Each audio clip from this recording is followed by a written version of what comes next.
क्या स्वर्ग सिर्फ पुण्यात्माओं के लिए ही बना है? क्या वहां जाने के लिए हमें अच्छे कर्म ही करने होंगे या फिर कुछ और भी जरूरी है?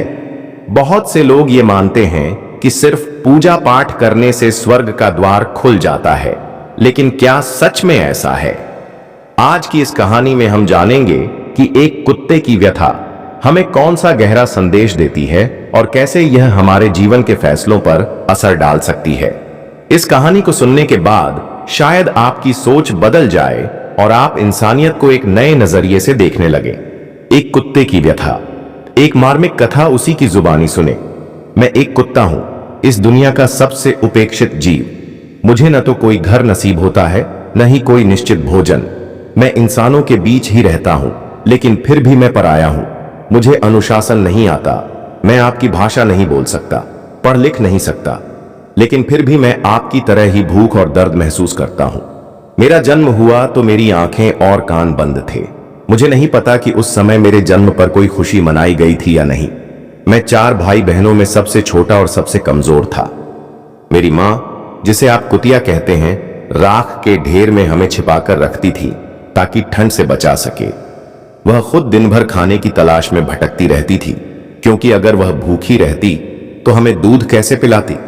हमारी माँ गांव की रखवाली करती थी, खेतों से जानवर भगाती थी, लेकिन फिर भी कोई उसे अपनी इच्छा से रोटी नहीं देता था।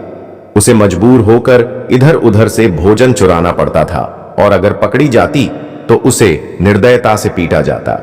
वह बेचारी भूखी रह जाती थी, लेकिन हमें पालने के लिए हर यातना सहती थी। एक दिन बहुत ठंड पड़ी। बारिश और ओलों की मार से मेरे 2 भाई ठिठुरकर मर गए। मेरी माँ बहुत रोई, लेकिन इंसान को क्या फर्क पड़ता, उसके बच्चे थोड़े ही मरे थे। अब हम 2 भाई बचे थे। माँ हम दोनों की ज्यादा देखभाल करने लगी। एक दिन गांव के बनिए के घर पर दावत थी। वहां स्वादिष्ट भोजन बन रहा था। माँ भी भूखी थी, इसीलिए वह खाने की तलाश में वहां गई, लेकिन लोग उसे दुत्कार कर भगा देते। किसी ने उस पर तरस नहीं खाया। जब भोजन परोसा जाने लगा तो माँ भी वहां जाकर पूंछ हिलाने लगी, लेकिन उसे कुछ नहीं मिला। जैसे ही परोसने वाला व्यक्ति भीतर गया, मां दबे पांव वहां पहुंची और एक रोटी उठाने लगी। तभी वहां शोर मच गया। कुत्तिया ने लांघ दिया, भोजन भ्रष्ट हो गया। लोगों ने खाना फेंक दिया। बनिया फूट फूट कर रोने लगा, क्योंकि उसके अनुसार अब यह खाना खाने योग्य नहीं था। लेकिन यह खाना गरीबों में बांट दिया गया और मां को भी पेट भरकर भोजन मिला, मगर वह भोजन उसके लिए मुसीबत बन गया। बनिया गुस्से में डंडा लेकर मां को बेरहमी से पीटने लगा। मां चीख रही थी, लेकिन किसी को दया नहीं आई। आखिरकार कुछ लोगों ने उसे रोका और कहा, वह तो एक पशु है, उसे अच्छे बुरे का ज्ञान नहीं। मां किसी तरह बच गई, लेकिन इंसानों की निर्दयता से उसका मन टूट गया। एक बार एक मुसाफिर गांव में रुका। वह कई दिनों से भूखा था। उसने चूल्हे पर दाल चढ़ाई और आटा गूंथ कर रख दिया। तभी मेरी मां वहां पहुंची और भूख से मजबूर होकर वह आटा खाने लगी। मुसाफिर ने यह देख लिया और गुस्से से भर गया।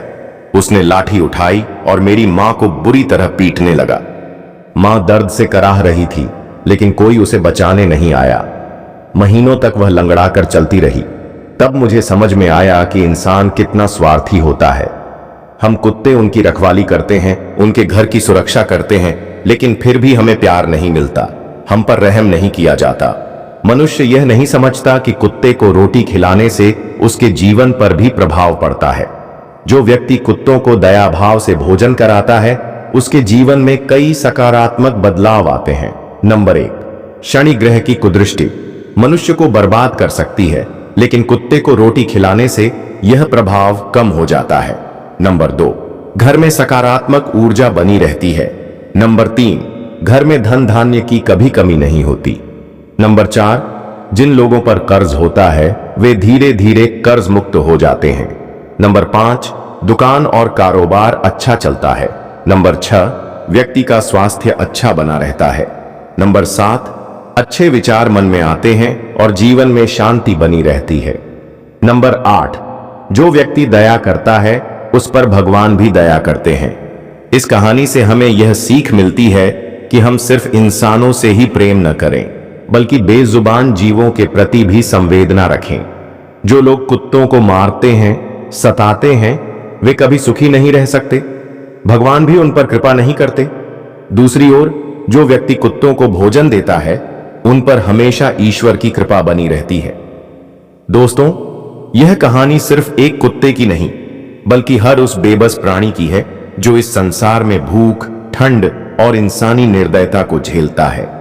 हम भले ही स्वर्ग जाने की इच्छा रखते हों, लेकिन क्या सच में हम उसके लायक बन रहे हैं? जो व्यक्ति जीवों पर दया करता है, दूसरों की मदद करता है, वही असली इंसान कहलाने के योग्य होता है। भगवान ने हमें यह जीवन सिर्फ अपने लिए नहीं दिया, बल्कि दूसरों के लिए भी कुछ अच्छा करने का अवसर दिया है। अगर हम किसी भूखे प्राणी को खाना नहीं खिला सकते, तो कम से कम उसे चोट तो न पहुंचाएं।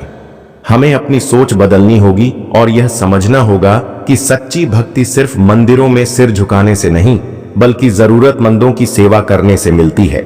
अगर आपको यह कहानी पसंद आई हो और आपके मन में कुछ अच्छा करने की भावना जगाई हो, तो इसे ज्यादा से ज्यादा शेयर करें ताकि यह संदेश हर किसी तक पहुंचे।